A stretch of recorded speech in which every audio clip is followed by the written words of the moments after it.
नमस्कार। आज की कहानी है मुंशी प्रेमचंद्र द्वारा रचित अनुभव। कहानी सुनाने से पूर्व मेरा आपसे अनुरोध है कि अगर ये कहानी आपको पसंद आती है तो आप मेरे चैनल को सब्सक्राइब करें, वीडियो को लाइक एंड शेयर करें और बेल आइकन की घंटी भी अवश्य ही प्रेस करें नई वीडियोस के लिए। तो कहानी इस प्रकार है। मेरे स्वामी को 1 साल की सज़ा मिली है। उनका अपराध सिर्फ इतना था कि 3 रोज पहले जेठ की तेज गर्मी में उन्होंने कई राष्ट्रीय सेवकों की पानी व शरबत के साथ खातिर की थी। मैं उस दौरान कोर्ट में खड़ी थी। ऐसा लग रहा था मानो कमरे से बाहर खड़े शहर की सभी राजनीतिक चेतना किसी बंदी पशु की तरह जोर जोर से चीख रही हो। मेरे स्वामी बेड़ियों से बंधे हुए लाए गए। इस दौरान हर तरफ सन्नाटा पसर गया, लेकिन मेरे मन में कोहराम मचा हुआ था। क्रोध का आवेश मन ही मन फूटकर बाहर आना चाह रहा था। मुझे इतना गुमान कभी नहीं महसूस हुआ था। सामने कुर्सी पर बैठा अंग्रेज जज व उसके बगल में खड़े लाल रंग की पगड़ी बांधे पुलिस अफसर सभी मुझे नीच दिख रहे थे। बस यही मन कर रहा था कि तुरंत दौड़कर अपने स्वामी के पैरों में गिर जाऊं और वहीं प्राण त्याग दूं। कभी शांत, कभी चंचल, तो कभी आत्मसम्मान से भरी मूर्ति सी दिख रही थी मैं। मेरे मुख पर किसी तरह का अफसोस नहीं था। किसी की सेवा को अपराध करार देना व उसके 1 साल की जेल की सज़ा सुनाना गजब की न्याय व्यवस्था है। ऐसे में तो मैं 100 बार ये गुनाह करने को तैयार हूँ। मेरे स्वामी जाने लगे और जाते वक्त मेरी ओर देखकर मुस्कुराए और फिर आगे बढ़ गए। कोर्ट से बाहर आकर मैंने 5 रुपए की मिठाई खरीदी और कुछ राष्ट्रीय सेवकों को आमंत्रित कर मिठाई खिलाई। उसी दिन शाम होते ही मैं पहली बार कांग्रेस के जलसे में शामिल होने से खुद को रोक ना सकी। यही नहीं, मैंने मंच पर जाकर भाषण भी दिया। अंदर द्वेष इतना भरा था कि सत्याग्रह का प्रण भी ले लिया। उस समय मेरे अंदर इतनी शक्ति कहाँ से आ गई मुझे नहीं पता, लेकिन हाँ, सब कुछ न्योछावर हो जाने के बाद अब किस बात का डर था। भगवान का कठिन से कठिन प्रहार भी अब मेरा क्या बिगाड़ सकता था। अगले दिन मैंने पिताजी व ससुर जी के लिए 2 पत्र लिखे। ससुर जी को पेंशन मिलती थी और पिताजी जंगल के महकमे में अच्छे पोस्ट पर आसीन थे, परंतु अफसोस कि सारा दिन बीत जाने के बावजूद कोई जवाब नहीं आया। उसके अगले दिन भी किसी का कोई जवाब नहीं आया। उसके अगले दिन भी किसी का खत नहीं आया। लेकिन तीसरे रोज दोनों लोगों का जवाब आया। ससुर जी ने पत्र में लिखा था कि मुझे लगा था कि वृद्धावस्था में तुम दोनों मेरा सहारा बनोगे, लेकिन अब कोई फ़ायदा नहीं। तुम दोनों ने मेरी आस पर पानी फेर दिया। मुझे सरकार से पेंशन मिलती है, लेकिन तुम्हें अपने यहाँ रखकर मैं इस पेंशन को नहीं खोना चाहता। पिताजी के पत्र में भी कुछ ऐसा ही कठोर जवाब सुनने को मिला। पिताजी को इसी वर्ष ग्रेड मिलने वाला था, परंतु अगर वो मुझे अपने पास बुलाते तो उन्हें ग्रेड से हाथ धोना पड़ता। ऐसे में वो मेरी मौखिक रूप से मदद करने के लिए तैयार थे। मेरा मन दुखी हुआ और मैंने इन दोनों खतों को जला दिया व उसके बाद उन्हें और कोई खत नहीं लिखा। इसे ही कहते हैं स्वार्थ, जिसका प्रभाव इतना प्रबल होता है कि वक्त पर अपनी संतान भी नहीं नजर आती। ससुर व पिता दोनों ने मुंह फेर लिया, लेकिन अभी मेरी आयु ही क्या है, अभी तो मुझे दुनिया देखनी है। इतने में किसी ने बाहर मेरे दरवाजे की कुंडी खटखटाते मुझे आवाज़ दी। मैं सहम गई। मेरे रोंगटे खड़े हो गए। मैं दरवाजे पर कान लगाकर सुनने की कोशिश कर रही थी कि कहीं वो बदमाश तो नहीं। फिर मैंने कठोर आवाज़ में कहा, कौन है? क्या काम है? बाबू ज्ञानचंद की आवाज़ सुनकर मैं थोड़ी शांत हो। ये मेरे स्वामी के सबसे अच्छे मित्र हैं। उनके साथ एक महिला भी आई थी, वह उनकी पत्नी थी। पहली बार वो मेरे घर आईं। मैंने उन्हें आदर भाव से प्रणाम कर अंदर बुलाया। ये दोनों ऊपर आकर बैठे। वह बेहद ही दरिया दिल से मुझे सांत्वना देने लगे। उनकी पत्नी के विचार देखकर मुझे ये समझ आ गया कि वो एक सशक्त महिला हैं। उनके चेहरे से ही उनकी प्रतिभा झलक रही थी। दोहरी कदगाठी के साथ चेहरे पर रौब व जेवरों से लदी किसी महारानी से कम नहीं लग रही थी। खास बात तो ये थी कि बाहर से वो जितनी ही कठोर दिख रही थीं, अंदर से उतनी ही करुणा से भरी हुई थीं। उनसे बातचीत शुरू हुई। ज्ञान जी की पत्नी, क्या घर पर किसी को खत लिखा? मैंने कहा हाँ। ज्ञान जी की पत्नी, कोई घर से लेने आ रहा है? मैंने कहा नहीं। पिताजी व ससुर जी में से कोई मुझे अपने साथ रखने को तैयार नहीं है। ज्ञान जी की पत्नी, तो फिर आगे क्या करने का सोचा है? मैंने कहा फिलहाल तो अब यहीं पर हूँ। ज्ञान जी की पत्नी, हम लोगों के साथ हमारे घर क्यों नहीं चल रही हो? अकेले में तुम्हें यहाँ नहीं रहने दूंगी। इस दौरान खुफिया के दूत घर के बाहर डटे हुए हैं। मुझे आशंका हो गई थी कि खुफिया के दूत ही होंगे।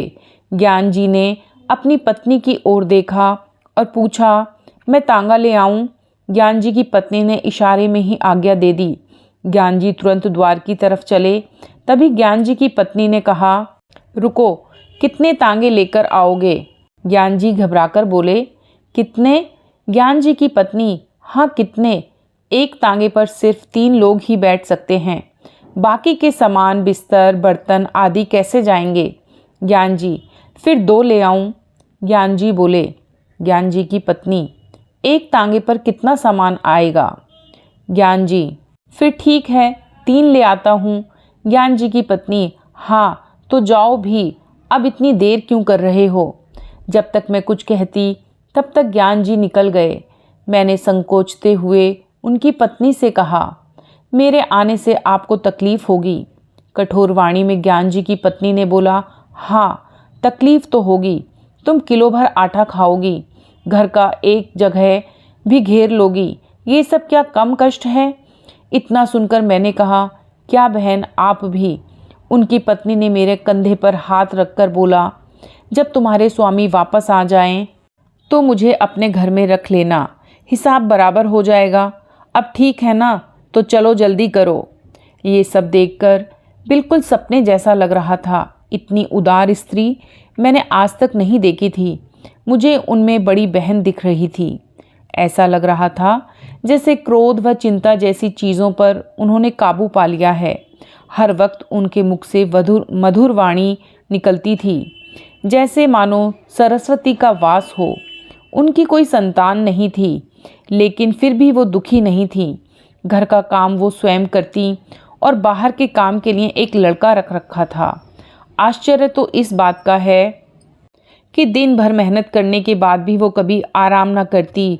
यही नहीं, उनका आहार भी बेहद कम था। इतना ही नहीं, दिन भर वो मुझे कुछ ना कुछ खिलाने के लिए परेशान रहती, एक काम नहीं करने देती। बस यहाँ यही बुरा लगता था। मगर इनके घर कैसे एक सप्ताह गुजर गया पता तक नहीं चला। तभी मुझे एक दिन वो दूत यहाँ दिखाई दिया। उन्हें यहाँ देख मैं घबरा गई। मैंने सोचा ये मेरे पीछे यहाँ तक आ गए। तभी उन्होंने कहा कि कुत्ते हैं, भौंकने के अलावा कुछ नहीं कर सकते। मैं मन ही मन चिंतित थी। मैंने बोला, कुत्ते हैं, काट भी तो सकते हैं। ज्ञान जी की पत्नी ने कहा, तो क्या इनके डर से भागना नहीं चाहिए? मैं बार बार उनके बारे में सोचती। छज्जे से जाकर देखती तो वो बाहर नजर आते थे। हाथ धोकर ये मेरे पीछे पड़ गए थे। मन ही मन सोचती कि मैं क्या इनका बिगाड़ सकती हूँ? आखिर मैं हूँ ही क्या? क्या ये नहीं चाहते कि मैं यहाँ रहूँ? पर ऐसा कर उन्हें क्या हासिल होगा? ये सब सोचते हुए एक और सप्ताह बीत गया। उन दोनों दूत ने अपना डेरा वहीं जमा लिया था। ऐसे में मैं उन्हें ज़्यादा बेचैन थी, किसी से कुछ भी नहीं कह सकती थी। एक रोज़ संध्या के वक्त ज्ञान जी घर आए। घबराए हुए नज़र आ रहे थे। मैं बरामदे में सब्जी काट रही थी। ज्ञान जी सबसे पहले कमरे में गए और अपनी पत्नी को बुलाया। उनकी पत्नी ने कहा, अरे अचानक से क्या हो गया? पहले हाथ मुंह धो लो, कपड़े बदल लो, कुछ खाओ, तब आराम से बैठकर बात करते हैं। उन्होंने पत्नी से बात करने के लिए दोबारा आग्रह करते हुए कहा, तुम क्यों नहीं समझ रही, मेरी जान पर बनाई है। फिर भी ज्ञान जी की पत्नी ने वहीं बैठे हुए कहा कि क्या बात है, बताते क्यों नहीं। ज्ञान जी ने कहा, पहले ही इधर आओ। इतने में मैं खुद वहाँ से दूर जाने लगी। तभी ज्ञान जी की पत्नी ने मुझे हाथ पकड़कर रोक लिया। मैं कोशिश करके भी हाथ उनसे नहीं छुड़वा पाई। ज्ञान जी मेरे सामने वो बात नहीं कहना चाहते थे, लेकिन उनसे इंतज़ार भी नहीं हो रहा था। उन्होंने तुरंत कहा, आज मेरे व प्रधानाचार्य जी के बीच झगड़ा हो गया। पत्नी ने बड़े ही बनावटी शब्दों में कहा, क्या सच में? तब तो तुमने उन्हें खूब पीटा होगा। ज्ञान जी, तुम्हें मजाक सूझ रहा है? यहाँ मेरी नौकरी आफत में है। पत्नी, जब इतना ही डर था तो झगड़े क्यों? ज्ञान जी, मैं नहीं झगड़ा, उसने मुझे बुलाकर खूब सुनाया। पत्नी, बिना मतलब के? ज्ञान जी, अब क्या बताऊं? पत्नी, मैंने कई बार बोला है, ये मेरी बहन है, तुम इसके सामने सब कुछ बोल सकते हो। ज्ञान जी, अच्छा, पर जब बात इनके बारे में हो तो? पत्नी ने कहा, मैं समझ गई, खुफियों से तुम्हारी अनबन हुई होगी और पुलिस ने तुम्हारे स्कूल में शिकायत कर दी होगी।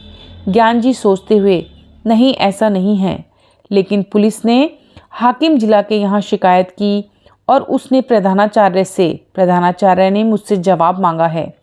पत्नी ने कहा, प्रधानाचार्य से कहा होगा कि उस महिला को घर से निकाल। ज्ञान जी, हाँ, कुछ ऐसा ही समझ लो।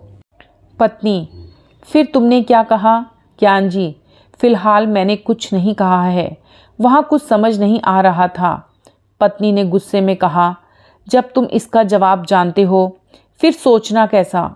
ज्ञान जी सहम कर बोले, मैं ऐसे अचानक कैसे बोल देता? पत्नी गुस्से में बोली, जाओ, अभी जाकर अपने प्रधानाचार्य से कहो कि मैं उसे नहीं निकाल सकता, और अगर ना माने तो नौकरी से इस्तीफा दे दे। अभी तुरंत जाओ। मैं अपने आंसू नहीं रोक पाई। रोते हुए मैंने कहा, बहन, ये सब क्यों? ज्ञान जी की पत्नी ने मुझे डांटा और कहा, तुम बिल्कुल चुप रहो, नहीं तो कान पकड़ लूँगी। तुम क्यों बीच में बोलती हो? हम जब भी रहेंगे तो एक साथ ही रहेंगे। अब जिएंगे तो साथ और मरेंगे तो भी साथ। पति को सुनाते हुए कहा, इतनी आधी उम्र बीत गई लेकिन इन्होंने कुछ नहीं सीखा। अब खड़े क्यों हो? तुम्हें बोलने में डर लग रहा है तो मैं जाकर कह दूं? ज्ञान जी ने गुस्सा होकर बोला, कल जाकर बोल दूंगा। इस समय पता नहीं वो होंगे भी या नहीं। इधर पूरी रात में नहीं सो पाई। पिता व ससुर जी, जिसे दोनों ने ठुकरा दिया हो, उस दासी को इन्होंने इतनी इज्जत दी। ज्ञान जी की पत्नी सच में किसी देवी से कम नहीं है। अगले दिन ज्ञान जी निकल रहे तभी पत्नी ने कहा, जवाब देकर ही आना। ज्ञान जी के जाने के बाद मैंने कहा, बहन, तुम ये सही नहीं कर रही हो। मुझे ये बर्दाश्त नहीं हो रहा है कि मेरी वजह से तुम्हारे परिवार पर परेशानी आए। ज्ञान जी की पत्नी से हंसते हुए कहा, हो गया या और कुछ बोलना अभी बाकी है? ज्ञान जी की पत्नी ने पूछा कि अच्छा ये बता कि तुम्हारे स्वामी आज जेल की सज़ा क्यों काट रहे हैं? बस इसलिए क्योंकि वो राष्ट्रीय सेवकों की सेवा कर रहे थे। आखिर राष्ट्र की सेवा करने वाले वो लोग कौन हैं? ये हमारे लिए क्यों संघर्ष कर रहे हैं? इनका भी तो परिवार होगा, कारोबार होगा, पर ये सब त्याग कर वो हमारे लिए लड़ रहे हैं। ऐसे लोगों की सेवा कर जेल जाने वाले तुम्हारे पति भी किसी वीर से कम नहीं हैं। ऐसे वीर की पत्नी के दर्शन मात्र से ही आत्मा तृप्त हो जाएगी। फिर मैं नहीं तो तू मुझ पर एहसान कर रही है। मैं चुपचाप उनकी बात सुनती रही और कुछ नहीं बोल पाई। संध्या हो गई। ज्ञान जी घर आए तो उनके चेहरे पर अलग ही चमक नजर आ रही थी। पत्नी ने पूछा, हार कर आए या जीत कर? ज्ञान जी स्वाभिमान के साथ कहा, जीत कर। जवाब मैंने नौकरों से इस्तीफा दिया तो उनका दिमाग चकरा गया। तभी उसने हाकिम जिला के पास जाकर बात की। वापस आकर उसने बोला, आप राजनीतिक जलसों में क्यों नहीं शरीक होते? मैंने बोला, ना भाई, मैं कभी ना जाऊं। उसने पूछा, क्या आप कांग्रेस के सदस्य हैं? मैंने बोला नहीं, और ना ही किसी सदस्य से मेरा कोई संबंध है। उसने पूछा, क्या कांग्रेस के फंड में आप दान करते हैं? मैंने कहा, ना भाई, फूटी कौड़ी भी नहीं। तो उसने कहा, तो ठीक है, मैंने आपका इस्तीफ़ा अस्वीकार कर दिया है। पत्नी ने ये सुनते ही ज्ञान जी को गले से लगा लिया। कहानी से यही सीख मिलती है कि स्वाभिमान व त्याग की भावना से किया हर काम किसी के दिल में आपके लिए आत्मसम्मान को बढ़ा सकता है। साथ ही बुरे वक्त में अपने व परायों की सही पहचान भी हो जाती है। धन्यवाद मित्रों।